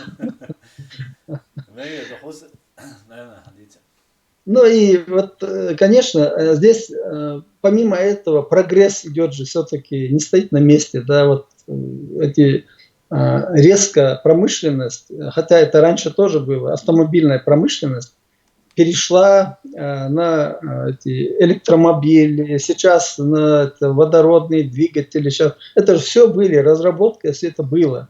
Но эти магнаты, да, там заправляли, кто автомобильным транспортом заправляли, они, конечно, придерживали, да. Им было выгодно, чтобы были дизельные моторы для магнатов, с этим договоренность с нефтяными и производителями автомобилей, там тоже свои какие-то у него дела же. Да, было выгодно вот держать эти машины на бензине, на дизельном топливе. Сегодня резко перешли благодаря, может быть, Маску, может быть, Еще раньше, но еще раньше-то были, это ясно, что не были. То есть сегодня уже отпустили, дали разрешение, дали полный вперед на производство вот автомобилей с электрическими моторами, с какими-то водородными и так далее. То есть цена, нефть вообще в скором времени никому не нужна будет. Для чего она нужна, если моторы как бы... И если мы помним, там, 18 век, 19 век, да, тоже нефть добывали, из нее делали только эти коптилки, да, там керосин, масло, то есть не было некуда, моторов не было, куда ее заливать надо было. Она там ничего не стоила, да, какой-то мизер. Поэтому сейчас, когда нефть не нужна будет в промышленности, не нужна будет в автомобильном транспорте, да, она тоже абсолютно никому не нужна будет. А для того, чтобы понять на сегодняшний день, вот насколько, как сильно зависим мир от нефти, от бензина, от дизельного топлива на сегодняшний день, да, пока еще, вот стоит посмотреть на автобаны. Здесь в Европе есть прекрасные автобаны, да, и днем и ночью, я всегда думаю, вот с потоками машин, да, едут днем и ночью, там ужасное количество в оба конца. И у каждой машины бак залито то ли бензин, то ли дизель, то ли еще что-то такое, да. То есть это реки, целые реки, вот топлива залиты в эти баки. Это огромные деньги. Вот как только эти баки запаяют и туда положат аккумуляторы, все, реки иссохнут, не нужны будут. У России, я что хочу сказать, что у России нет никакого будущего.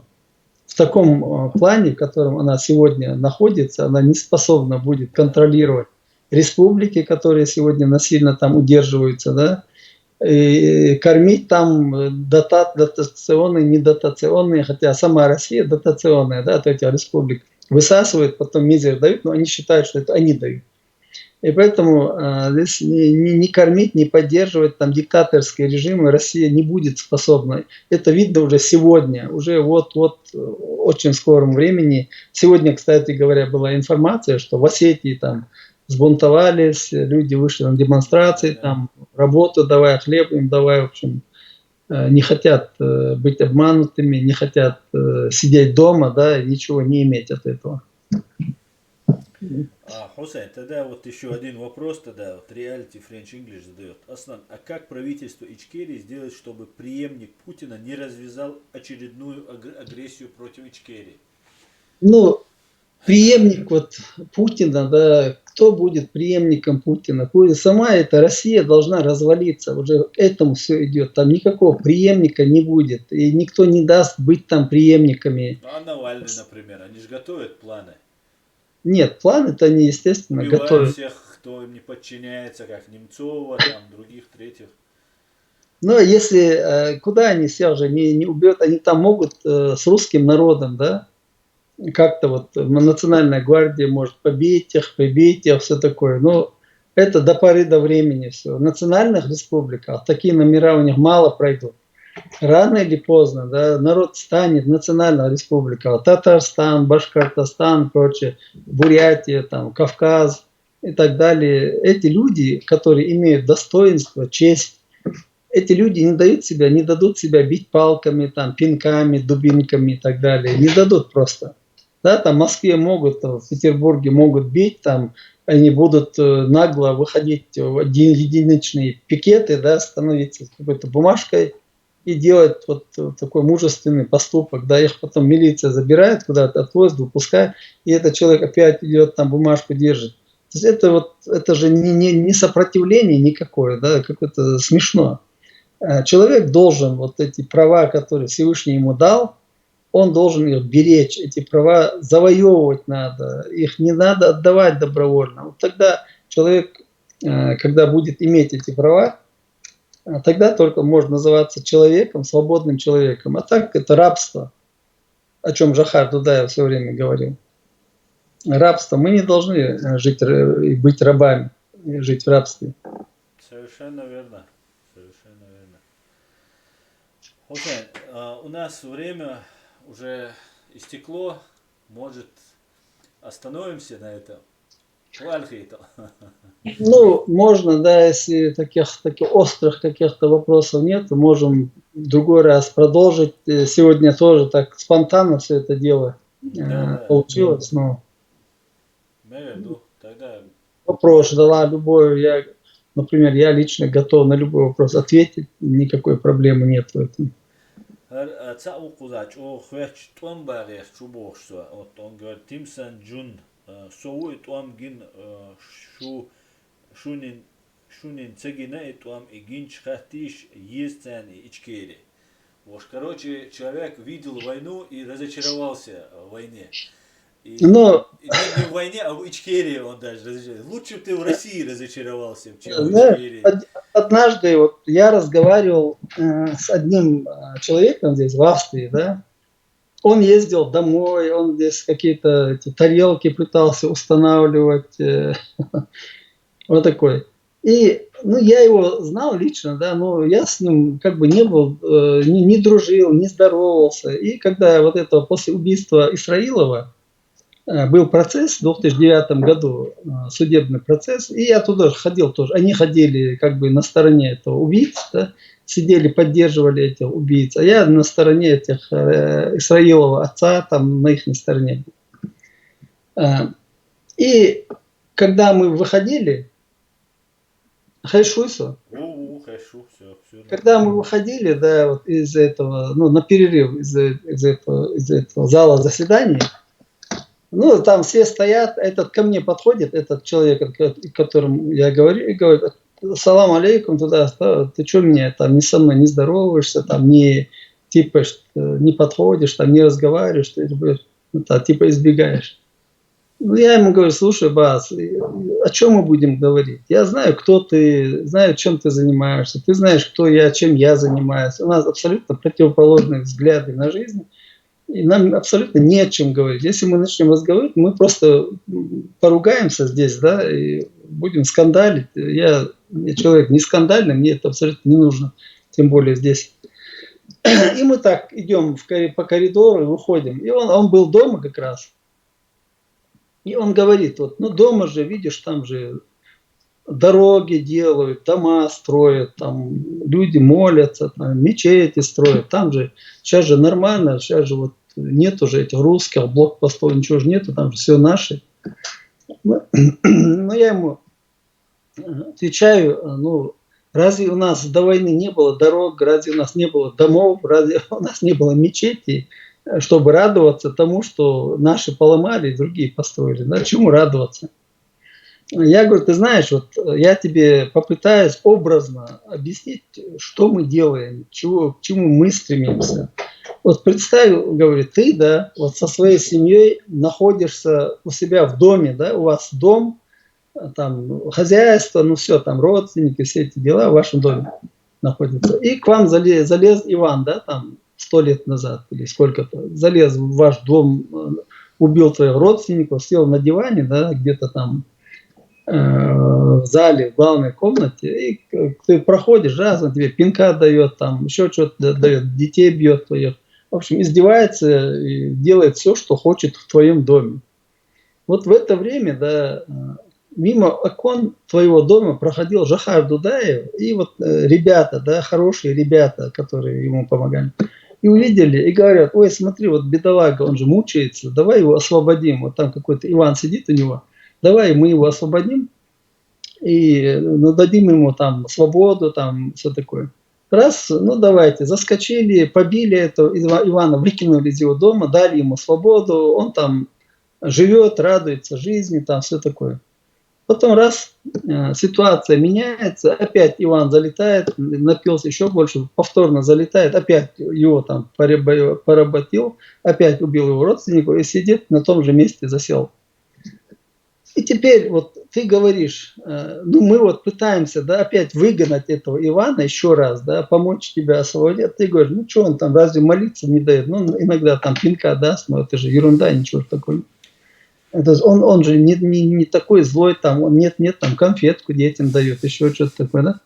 Вот ты говори, вот так его вот, себе представляешь, я его вот так представляю. Тебе он подходит, а мне он не подходит. Вот в этом у нас разница.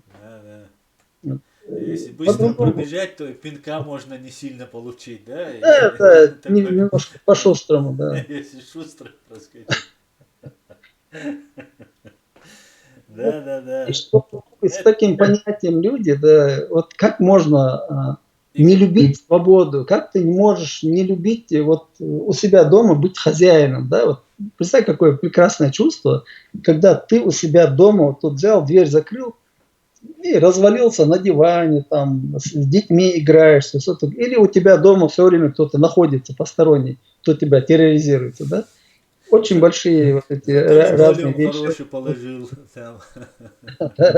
Дорога хорошая. Кто любит Россию, да, кто любит там, ну я не хочу сказать, что я всех русских там, в общем, презираю.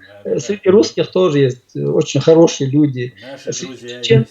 Среди чеченцев есть очень плохие люди тоже, как и хорошие, да. У всех народов это навалом, да, вот этих разных. Но кому хочется в этом государстве жить, да, она есть, эта Россия никуда не делась. Пусть идет, привязывает там хлеб себе где-нибудь стойло найдет и сидит в своем стойле, все, русском стойле. Никто же не мешает, но нас не тащите туда, нас оставьте, нас жить свободными людьми, какими мы Всевышний нас вот на этот свет породил. Вот это мы говорим, и все. И надо понимать, что не мы начали войну. Такое впечатление, наши права, которые вот мы хотим просто, да, украинцы хотят эти права, и грузины хотят. Это как у тебя есть права, ты там идешь по улице, но тебя за это хулиган отобрали у тебя, там золото жены сняли, там с тебя телефон у тебя отобрали. И тогда возникает вопрос, а зачем тебе это золото ты носил, ну, жене покупал, телефон? Ну, ты спровоцировал его, зачем ты носил? Не ходи, будь бесправный, без золота, без телефона. Бедолага будь, и русские тебя не тронут, получается. И что войбях бацар, и мы не хотим же, Хусейн, войну. Закаев все время говорит, ты все время говоришь, не хотим войну, хотим избежать войны. Нет, Аслан, знаешь, не то чтобы хотим, не хотим, уже разговора нету. Война закончилась, войны больше не будет, война нам не нужна. Мы военным путем, да, мы ошарашили весь мир, да. Такого примера мужества, такого примера борьбы, да, за свободу, независимость нету, и вообще в мире никогда не было и нет такого примера. Вот там люди пытаются религиозные, там при Бадре еще какие-то события, да, сравнивать или там возвеличивать. Да, там были, конечно, мужественные, конечно, там все это было, бои были, эти все были. Но если мы сравниваем сегодня противоборствующие стороны, да, сравниваем количество противоборствующих сторон и его обязательно вооружение, вот это главное, да, что надо подчеркивать. Потому что я вчера тоже читал, там, с одной стороны 200 тысяч, с другой там 35 тысяч, и 35 тысяч победили 2000-ную армию. С нашей стороны, да, ну, причем они все сражались с одними саблями, махали, там, с копьями стреляли. Самолетов не было, ни артиллерии. Ничего, абсолютно, они на равных, они дрались на равных, да, на одного 3-4 нападало, но это оружие было совершенно равным. Сегодня мы имеем, да, вот против нас применяли земля, ракеты, авиацию, артиллерию, системы залпового огня, Град, Смерч, черт его знает, какие еще танки, там, пушки, там, чего только, вон, наверное, флот применяли, тоже оттуда пуляли. То есть все, что возможно, да, там фосфорные бомбы, если кто помнит Первую войну, применяли фосфорные бомбы, были игольчатые бомбы, да, вот такие мины игольчатые, бомбы игольчатые, которые вот как гвозди, ну там 30-ку, может быть, гвозди, немножко с хвостиком, как оперение. Эти гвозди разлетались. Я их собирал в то время, потом как-то утерялось это все хозяйство. Но это было все задокументировано. То есть против нас применялось всякого вида оружия. Мы не полезли в Россию, да, Жохар Дудаев не угрожал России ничем абсолютно. Если кто немножко грамотный, может в интернете почитать, найти массу документов, где Жохар Дудаев предлагает мир. Он предлагает за 30 минут решить любые вопросы. Да, там, я не знаю, чтобы не было войны, Жохар делал все буквально. Но когда я как-то вот, если грубо, не знаю, тут женщины есть или нет, однажды мне один мой депутат, ну наш депутат парламента, вот уже в начале этой войны, он говорит, вот, ну, несколько там собрались, и говорит, ой, надо надо прекратить войну, вот любыми этими, ну, на любых условиях остановить войну, на любых условиях остановить войну.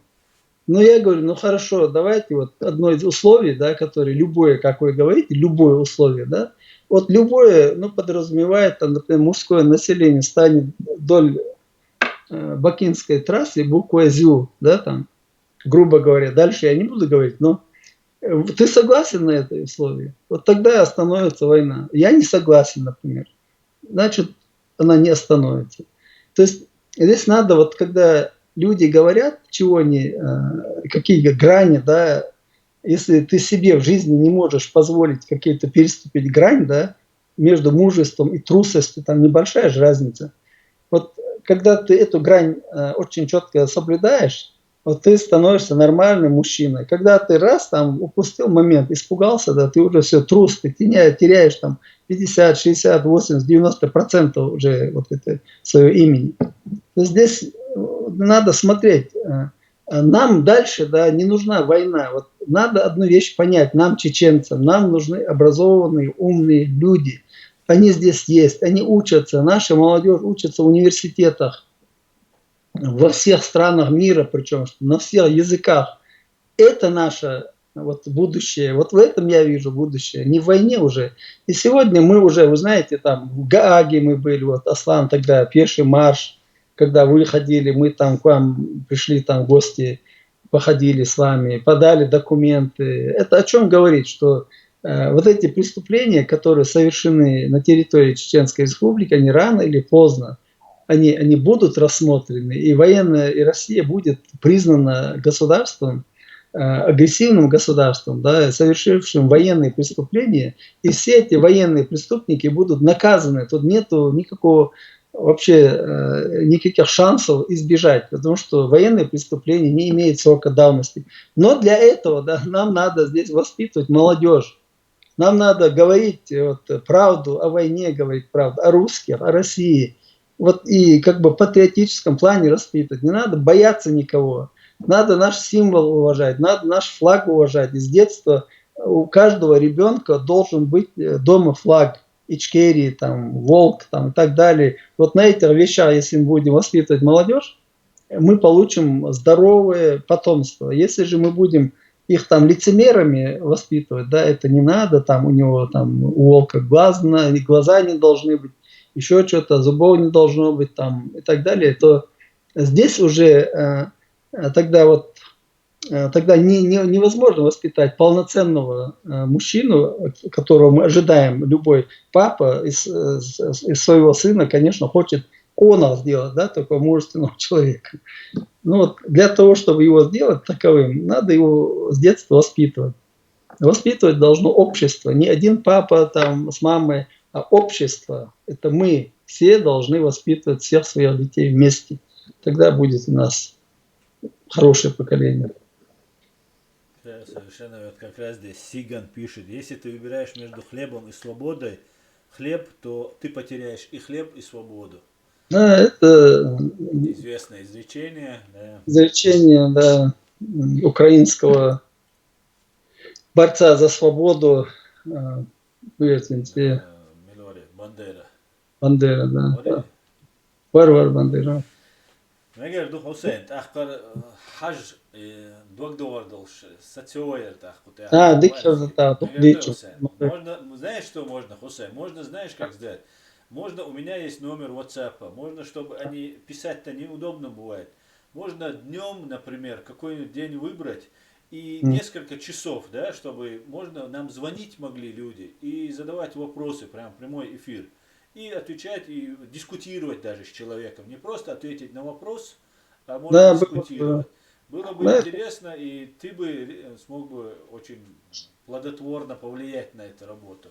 Как здесь видишь, когда пишут, да, ты не видишь эти вопросы, они туда куда-то ускакивают, да, потом ты не можешь догнать, не можешь говорить и читать одновременно, потому что мы не Цезари.